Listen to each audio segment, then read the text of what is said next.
C programming এর Bangla video টিউটোরিয়ালে সবাইকে স্বাগতম। আমি মোহাম্মদ শরীফ চৌধুরী। আজকে পর্বে আমি বাবল শর্ট নিয়ে আলোচনা করব। সো বাবল শর্টটা হচ্ছে যে শর্টিং একটা প্রসেস। তার আগে সবার আগে আমরা এটা জানবো যে শর্টিং কি জিনিস, শর্ট জিনিসটা কি। সাধারণভাবে বলতে যে শর্ট বলতে বোঝাচ্ছে যে কতগুলো এলিমেন্ট বা উপাদান বা মান ভ্যালু কে মানের ঊর্ধ্বক্রম বা নিম্নক্রমে সাজানোকে বলা হয় শর্টিং। মানে ঊর্ধ্বক্রম বলতে কিরকম, যে ধীরে ধীরে সংখ্যা মানগুলো বাড়বে বা ধীরে ধীরে কমবে। যেমন এখানেই একটা উদাহরণ দেওয়া আছে। এইগুলো হচ্ছে কতগুলো উপাদান যেগুলো আনশর্টেড অবস্থায় আছে, মানে যেগুলো শর্ট করা নাই। যেমন 8 3 1 6 2 এগুলো একটা যেমন 8 এর পর 3 কমছে, মান কমছে, আবার 3 পর 1 আবার মান কমছে, আবার 1 এর পর যখন 6 হয়েছে তখন মান বেড়ে গেছে। জাস্ট এটা একটা নির্দিষ্ট প্রসেসে নেই। এটাকে যা শর্টিং করলে যেটা দাঁড়াবে সেটা হচ্ছে যে 1 2 3 6 8, অর্থাৎ ধীরে ধীরে মান বাড়তেছে প্রতিটারই। আগেরটা হচ্ছে পরেরটা থেকে ছোট সবসময়। 1 সবসময় 2 এর থেকে ছোট, 2 তারপর 3, ধীরে ধীরে মানটা বাড়তেছে। এটা হচ্ছে শর্টিং। মানে আমাদেরকে এরকম একটা এলিমেন্ট থাকবে, এই এলিমেন্টটাকে শর্ট করলে আমরা জাস্ট এটা পেয়ে যাব। তো প্রোগ্রামিং এ শর্টিং এর গুরুত্ব অনেক। প্রায় ম্যাক্সিমাম ক্ষেত্রেই বলা যেতে পারে যে শর্টিং সার্চিং এই জিনিসগুলো লাগে। এখন আমরা শিখবো যে কিভাবে আমরা এলিমেন্টগুলোকে শর্ট করতে পারি, এবং আজকে সম্পূর্ণ টিউটোরিয়ালটাই হচ্ছে এই শর্টিং এর উপর। এবং এই শর্টিং এর একটা সহজ মানে ওয়ান ডাইমেনশনাল এরে করলেই যে শর্টটা আমরা করতে পারবো, সেরকম একটা সহজ পদ্ধতি হচ্ছে বাবল শর্ট। সো আজকে আমি এই জন্য বাবল শর্ট নিয়ে আলোচনা করব। শুরুতে আসি যে বাবল শর্টের যে অ্যালগরিদম অর্থাৎ পদ্ধতিটা কিরকম সেটা নিয়ে।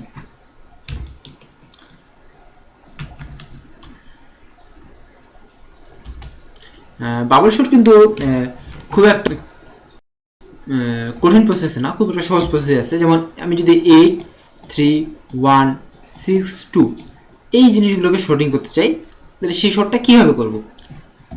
সেই শর্টটার পদ্ধতিটা হচ্ছে এরকম যে প্রথমে যদি 8 আছে, তারপর আছে 3, তারপর আছে 1, তারপর আছে 6, তারপর আছে 2। এখন আমরা যখন শর্টিং করব, আমাদের শর্টিং এর জন্য মানে সহজভাবে করলে যেটা হচ্ছে যে দুরকম ভাবে করতে পারি। একটা হচ্ছে যে শুরুর দিকে আমার কাজটা হবে যে সবথেকে ছোট উপাদানটা সবার প্রথমে নিয়ে আসবো। একবার কাজ প্রতিটা চেক করে করে করে সবথেকে ছোট উপাদানটা মানে 1টা সবার প্রথমে চলে আসবে।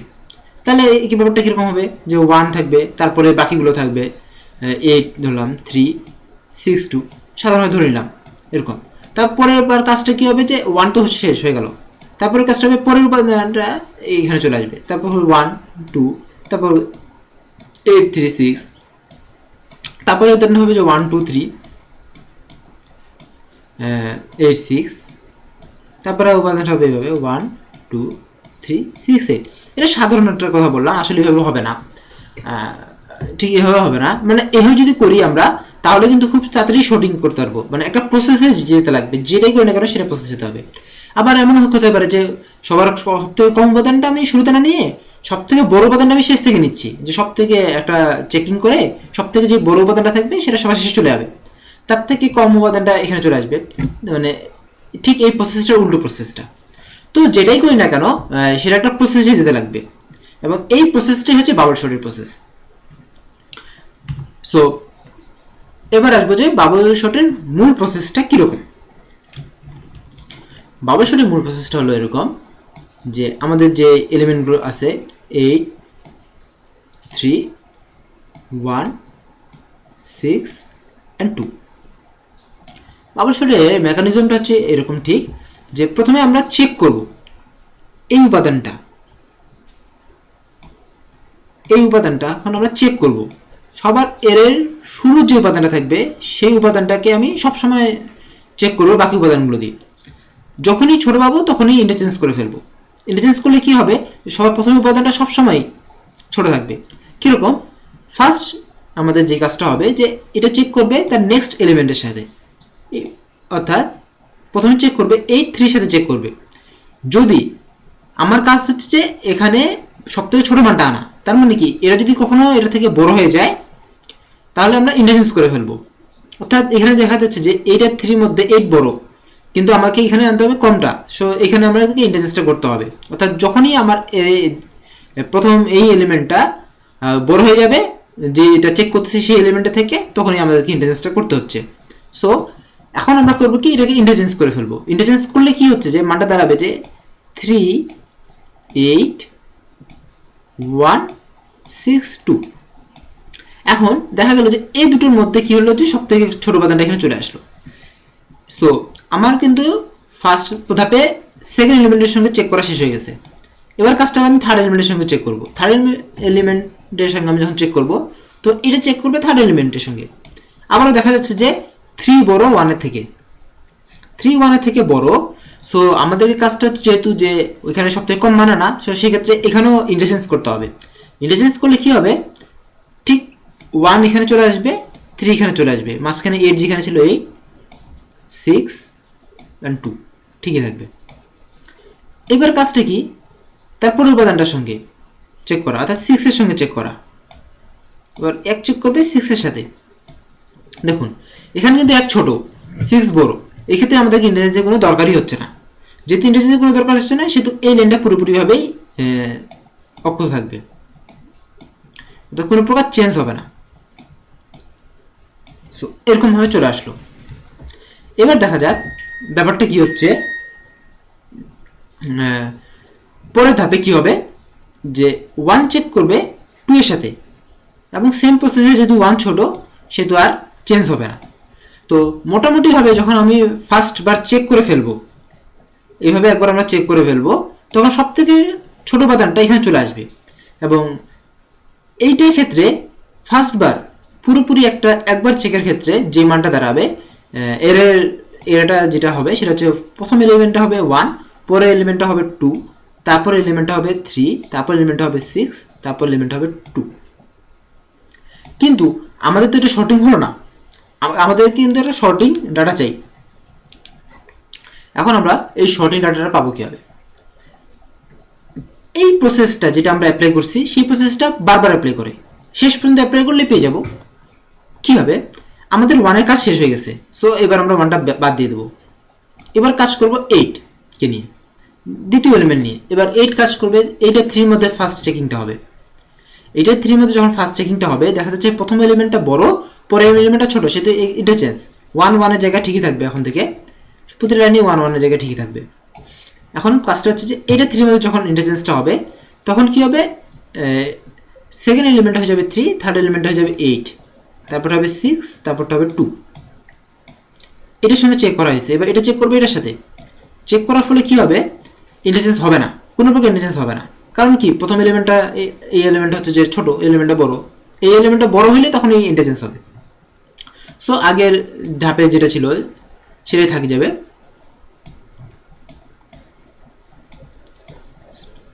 সো এবার হবে কি, এটা চেক করবে 3 চেক করবে 2 এর সাথে, মানে এই দ্বিতীয় এলিমেন্টটা সবাই লাস্ট এলিমেন্টের সঙ্গে চেকিং হবে। দেখা যাচ্ছে যে 3 বড় 2 ছোট, সেহেতু এই ক্ষেত্রে ইন্টারচেঞ্জটা হবে। তাহলে এখানে চলে আসবে 1 2 1 2 চলে আসবে, এবং এখানে চলে আসবে 3, মাঝখানে এলিমেন্টগুলো পুরোপুরি ভাবে আনচেঞ্জড, কোনো প্রকার চেঞ্জ হবে না। সো কি হলো, আমরা দুটো প্রায় শর্টের ডাটা পেয়ে গেলাম। এবার থার্ড প্রসেস তৃতীয়টাকে নিয়ে, তৃতীয়টা নিয়ে করলে কি হবে, 1 2 ঠিকই থাকবে, আবার 8 6 এই দুটো এবার কাজ করবে। 8 6 করলে কি ইন্টারচেঞ্জ হবে, 6 8 3 হয়ে যাবে। এবার চেক করবে কি, 6 চেক করবে 3 সাথে, তাহলে কি হয়ে যাবে 1 2 3 8 6। প্রথম তিনটে পেয়ে গেলাম। এবার শুধুমাত্র একটা মাত্র চেক, এটা চেক করলে আমাদেরকে যেটা দাঁড়াবে সেটা হচ্ছে 1 2 3 6 8। সো আমরা একটা ডাটা, সম্পূর্ণ ডাটা শর্ট পেয়ে গেলাম। সো এইরকম একটা গোটা প্রসেস অ্যাপ্লাই করে করেই আমরা কিন্তু ডাটাটাকে আমরা শর্ট করে ফেললাম। সো আমাদের কাজটা কিরকম হচ্ছে, যে এটা হচ্ছে মূল প্রসেস, যে আমি সবগুলো ডাটাকে চেক করব, এবং যেটা হবে সেটা ইন্টারচেঞ্জ হবে, এবং এই প্রসেসটাকে লাস্ট পর্যন্ত, সব শেষ পর্যন্ত চালাতে লাগবে। তো এখানে দুটো জিনিস দেখা যাচ্ছে, যে সব ক্ষেত্রে কি হচ্ছে, যে শুরু উপাদানটা আমরা যেটা দিয়ে শুরু করতেছি চেক করা, আমি যেটা দিয়ে চেক করা শুরু করতেছি, সেটা প্রথমেই কিন্তু এই উপাদানকে নিয়ে চেক করতেছে না, চেক করতেছে তার পরের উপাদানটাকে নিয়ে। সো এটা যদি i হয় তো এটা হচ্ছে যে i+1 থেকে শুরু করতেছে, তারপর i+2 i+3 i+4 এরকম জাস্ট ব্যাপারটা।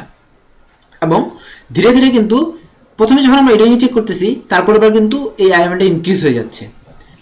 কোডিং এর ক্ষেত্রে আসলে ঠিক বোঝা যাবে। আমরা ডাইরেক্টলি এখন কোডিং এ যাব। তো তার আগে গোটা ব্যাপারটা আরেকবার বলি, যে আমাদের কাজটা হচ্ছে যে শুরু থেকেই চেক করে যাওয়া যে আমরা যে এলিমেন্টটা নিয়ে কাজ করতেছি, যত নাম্বার এলিমেন্টটা নিয়ে, সেই এলিমেন্টটার মান যখনই বাকি কোনো একটা এলিমেন্টের থেকে বড় হয়ে যাবে তখন ইন্টারচেঞ্জ করে ফেলবো ওই এলিমেন্টের সঙ্গে। যদি ইন্টারচেঞ্জ করে ফেলি তাহলে যে এলিমেন্টটা নিয়ে কাজ করতে সেই এলিমেন্টটা মান সবথেকে ছোট চলে আসবে। ঠিক এই প্রসেসটা অ্যাপ্লাই করতে হবে। সো কোডিং এ চলে আসি। কোডিং এ আছে এখানে যেটা রয়েছে যে ইনপুট সিস্টেমের ব্যাপারটা এখানে আছে। তো আমি প্রথম ইনপুট সিস্টেমের ব্যাপারটা পরে শুরু করব। আমি একটা ইন্টিজার টাইপের অ্যারে ডিক্লেয়ার করে দিব।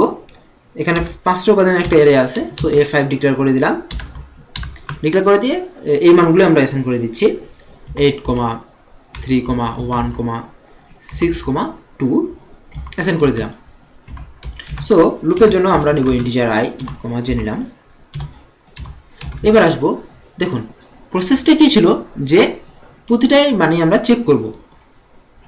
সো ফার্স্ট ক্ষেত্রে দেখা যাচ্ছে যে আমরা কি করলাম যে একটা ক্ষেত্রে a3 সঙ্গে চেক করতেছে, a চেক করতেছে 3 এর সাথে, তারপর আবার a চেক করতেছে 1 এর সাথে, a চেক করতেছে 6 এর সাথে, a চেক করতেছে 2 এর সাথে।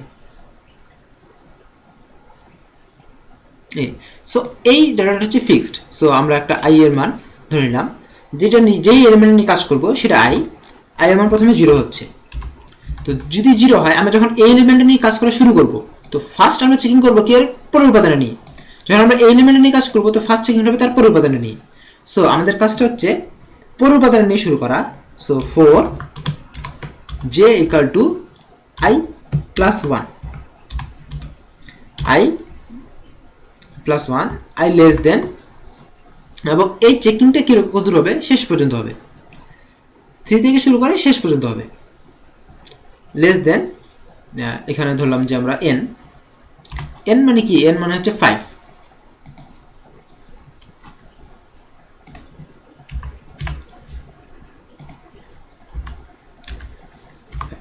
n মানে 5 কেন বললাম, কারণ এখানে উপাদান রয়েছে 5টা, এটার জন্য আমি n এর মান 5, এছাড়া বেশি কিছু না, অন্য কিছু না।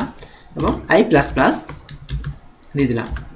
সো এবার কাজ করব কি, আমি যে চেকিং করব যদি যদি আমি এই এলিমেন্টটার মান, যে এলিমেন্ট নিয়ে কাজ করতেছি সেই এলিমেন্টের মান আমি i এ রেখেছি, so a double R i, এই মানটা যদি কখনো বড় হয়ে যায় কার থেকে, a ডবল আর j এর থেকে, তখনই কি হবে ইন্টারচেঞ্জ। সো ইন্টারচেঞ্জের ব্যাপারটা আগে আমি বলেছিলাম যে কি করতে হয়, টেম্প একটা নিতে লাগে, টেম্প নিতে লাগে। সো আমি এখানে টেম্প ডিক্লেয়ার করে দেব,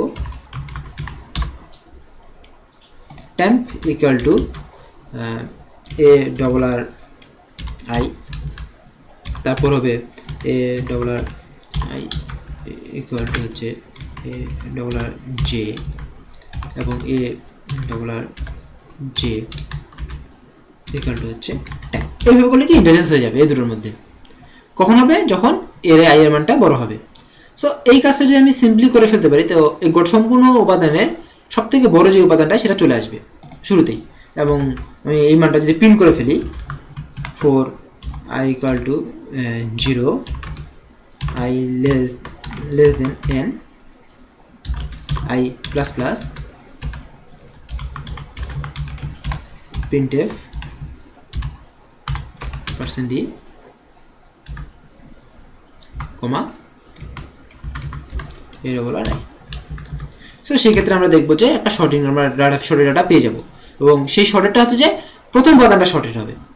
সো এটা যদি আমি রান করি, এখানে একটু সমস্যা, সরি, এখানে আমি হেডার ফাইল ডিক্লেয়ার করিনি।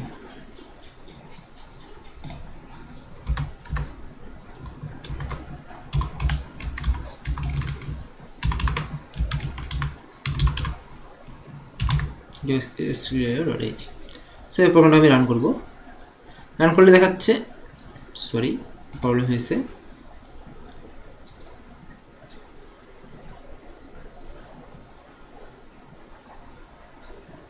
এখানে যে হবে,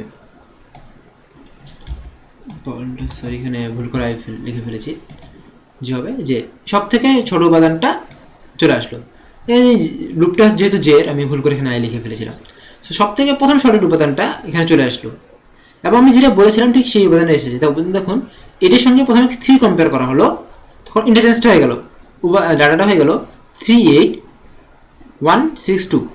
তারপর যখন কম্পেয়ার করা হলো 3 সঙ্গে 1, তাহলে 1 সরি তখন 3 সঙ্গে 1, তখন কি হলো যে 18362 হয়ে গেল, এবং পরবর্তীতে আর কখনোই 1 কে কেউ রিপ্লেস করতে পারবে না বলে এটাই চলে আসলো। হ্যাঁ যাক, সেটা নিয়ে আমাদের মাথা ব্যথা নেই। এখন কথাটা হচ্ছে যে এই চেকটা এতটুকু যেটা বুঝে গেল যে এই চেকটা হচ্ছে একবার চেক করার জন্য।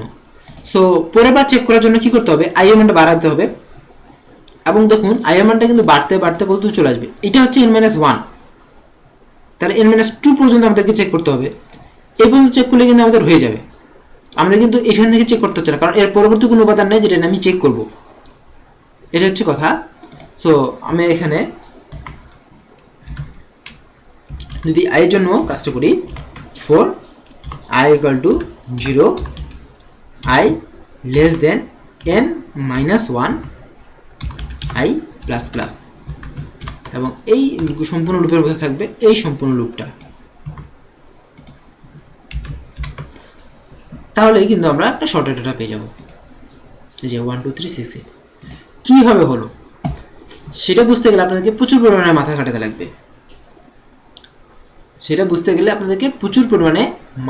লাগবে, তো এই প্রচুর পরিমাণে মাথা খাটানোটা আমি একটু শর্ট করে দিচ্ছি। আমি এই সমস্তটা প্রিন্ট করব জাস্ট ইন্টারচেঞ্জ করার পরে, এবং একটা করে নিউ লাইন প্রিন্ট করব।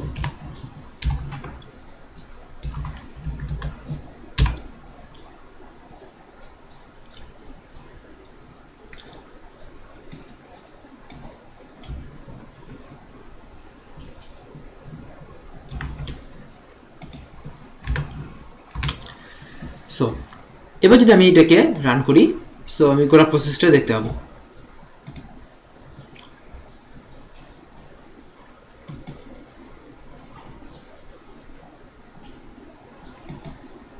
এবং এখানে আমাদের উচিত হচ্ছে একটা ভেরিয়েবল নিতে লাগবে কে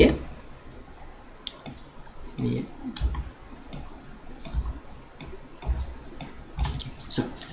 এবার যদি আমি রান করি, সো দেখতে পাবো যে ঠিক কিভাবে ইন্টারচেঞ্জ গুলো হয়েছে, এবং এটা যদি আমি আপনাকে এখন বুঝিয়ে ফেলতে পারি, সো সেক্ষেত্রে এই প্রোগ্রামটা বুঝতে আপনার সমস্যা হবে না।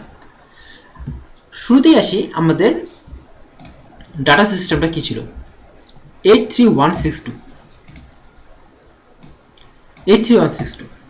সো প্রথমেই কি করছে, 83162 যেটা ছিল সেটার সঙ্গে আমরা চেক করছি, চেক করার ফলে কি হয়েছে, প্রথমে 8 এর সঙ্গে 3 এই দুটো ইন্টিজার হওয়ার পরে কি হয়েছে কি 38 চলে আসছে, 38 চলে আসছে, তারপর 162, এটার সঙ্গে এটা কিন্তু একবার চেক হয়ে গেল। এবার 3 এর সঙ্গে 1 চেক করে ইন্টারচেঞ্জটা হয়েছে, তাহলে 18362। আমি প্রথম এলিমেন্টটা নিয়ে চেক করতেছি, এবার 1 চেক করবে 6 এর সঙ্গে, কোনো ইন্টারচেঞ্জ নাই, সেম লাইন।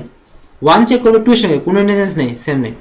এবার আসুক পরের লাইনে, এবার চেকটা হচ্ছে এটার মধ্যে, ফার্স্ট উপাদানটা এখন কিন্তু কনস্ট্যান্ট থাকে যাবে, মানে আর পরিবর্তন হবে না। এবার সেকেন্ড নিয়ে 8 এর সঙ্গে 3 আমরা চেক করতেছি, এখানে i এর মান হচ্ছে 1 মানে 0, আর এখানে i এর মান হচ্ছে 1 মানে সেকেন্ড উপাদানটা, i এর মান 0 মানে প্রথম উপাদান, i এর মান 1 মানে সেকেন্ড উপাদান। এখানে যখন আমরা চেক করতেছি, প্রথমে এটা 3 চেক করার পর কি হলো, 38 চলে আসলো, 62, আবার ইন্টারচেঞ্জ, এই ক্ষেত্রে পরের লাইনে কি হবে, 3 চেক করবে 6 এর সাথে, কোনো প্রকার ইন্টারচেঞ্জ হবে না, এবং সবশেষে 3 চেক করবে 2 এর সাথে, এবং 3 যখন 2 এর সাথে চেক করবে তখন ইন্টারচেঞ্জটা হয়ে যাবে ফলে 2863 হয়ে যাবে। এবার আসা যাক পরের লাইনে, পরের লাইনটা কি হচ্ছে, আমরা 1 দুটো এ দুটো শর্ট পেয়ে গেছি, এবার এ দুটো এখান থেকে শুরু হবে শর্ট করা, এখান থেকে কি হবে 6 এইটা 6, সো এখানে একটা ইন্টারচেঞ্জ হয়ে যাবে, ইন্টারচেঞ্জ হয়ে যাওয়ার পরে কি হবে 6 এর হয়ে যাবে 3। পরের ধাপে কি হবে 6 চেক করবে 3 সাথে আবার একটা ইন্টারচেঞ্জ 3 8 6, এবং সবশেষে 3 যখন হয়ে গেছে এখন এই দুটো 6 আর 8 এই দুটোর মধ্যে চেঞ্জ করলে হয়ে যাচ্ছে। সো দেখা যাচ্ছে যখন আমরা লাস্ট এইটা নিয়ে যখন আমরা কাজ করবো, অর্থাৎ i1 যখন 3 হবে তখন কিন্তু আমাদের কাজটা শেষ হয়ে যাচ্ছে। i1 4 এর জন্য আমরা কিন্তু নতুন একটা করে শুরু করতে হচ্ছে না, কারণ কি এর পরে কোনো উপাদান নেই। এই জিনিসটা যদি বুঝতে পারি তাহলে বাবল শটটা অনেক সোজা, বাকি ক্ষেত্রে করি। সো বাবল শট যেটা হলো যে এই এতটুকু কোড যদি কেউ পুরোপুরিভাবে আয়ত্ত করতে ফেলতে পারে তো একটু প্র্যাকটিস করলে এটা মনে রাখা সুবিধা। এটা মানে কি একটা এর মধ্যে একটা এরে চলে আসবে, যে এরেটা সঠিক হয়ে যাবে। সো মোটামুটি কাজ শেষ বাবল শটের। এবার আমরা ইনপুট আউটপুটের সিস্টেমটাতে, ইনপুট এবং আউটপুট যে সিস্টেমটা আছে সেই সিস্টেমটার মধ্যে এটাকে রিপ্লেস করি। সেই সিস্টেমে রিপ্লেস করতে গেলে আমাদের কি করতে হচ্ছে যে এর যে সিস্টেম নিব সেটা আমরা 100 করে দেবো। প্রথমেই একটু বড় বেশি দিয়ে দিলাম। সো প্রথমে মান কোনো ডিফাইন করে দেওয়ার দরকার নেই।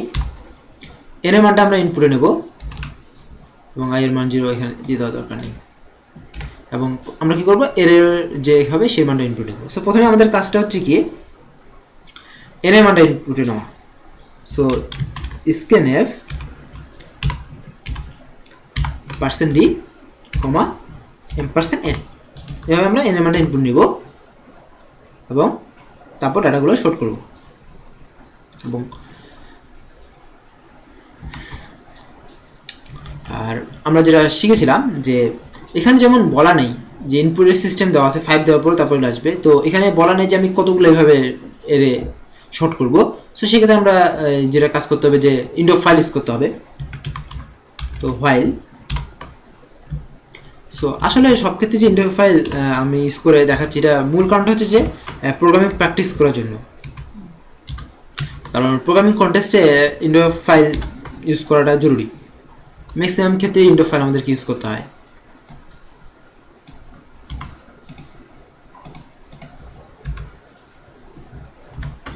এবং এখানে আমরা এই printf গুলো সরিয়ে ফেলবো।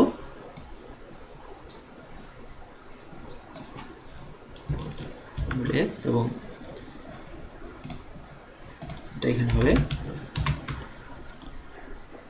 সো মোটামুটি ভাবে আমাদের কাজ শেষ। যেটা হচ্ছে যে আমরা যে এন্টার মানটা নিব এবং স্ক্যান করে নিব। তাহলে 4 i equal to 0,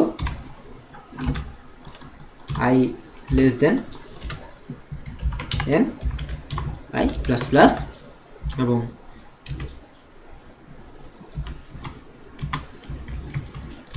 scanf %d,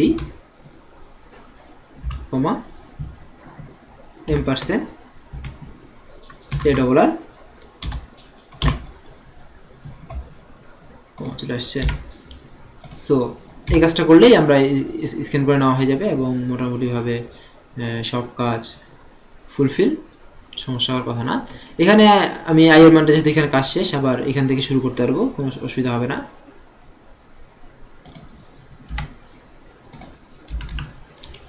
so এবার আমি প্রোগ্রামটাকে রান করব। আশা করি এরর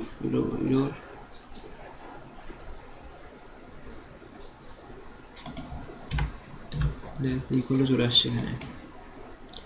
সো এখানে আমি যেটা বলেছিলাম যে প্রথমে কি করব যে কয়টা ইনপুটে নিব সেটা ডিফাইন করে দেব এবং তারপরে এতগুলো মান ডাটা নিব আমি আনসর্টেড অবস্থায় 8 3 1 6 2, এবং যখন আমি ইন্টার চাপবো তখন এই ডাটাগুলো আমাকে সর্টেড দেখাবে। তো এবার আমি পরবর্তী 6টা ডাটা নিচ্ছি এবং 6 5 4 3 2 1 থেকে 6 পর্যন্ত নিলাম। উল্টানোর সঙ্গে সঙ্গে 1 2 3 4 5 6 মানে এভাবে শর্ট করে দেখাবে, এবং যখনই আমরা কন্ট্রোল জেড চাপছি তখনই রিটার্ন করতেছে। সো বাবল শর্ট হয়তো আপনাদের বুঝতে আর কোনো সমস্যা থাকার কথা না। যদি সমস্যা থাকে তাহলে আমার সঙ্গে কন্ট্যাক্ট করার চেষ্টা করবেন, আমি চেষ্টা করব বোঝানোর জন্য। আর বারবার এই টিউটোরিয়ালটা দেখলে বুঝে যাওয়ার কথা যে আসলে কোন ক্ষেত্রে কি কোথায় কোন জিনিসটা ইউজ হচ্ছে। সো খুব একটা বেশি প্রবলেম হওয়ার কথা না, সোজা একটা টপিকস। সো ধন্যবাদ সবাইকে আমার সাথে থাকার জন্য। দেখা হবে পরের টিউটোরিয়ালে নতুন কোনো টপিকস নিয়ে। ধন্যবাদ সবাইকে।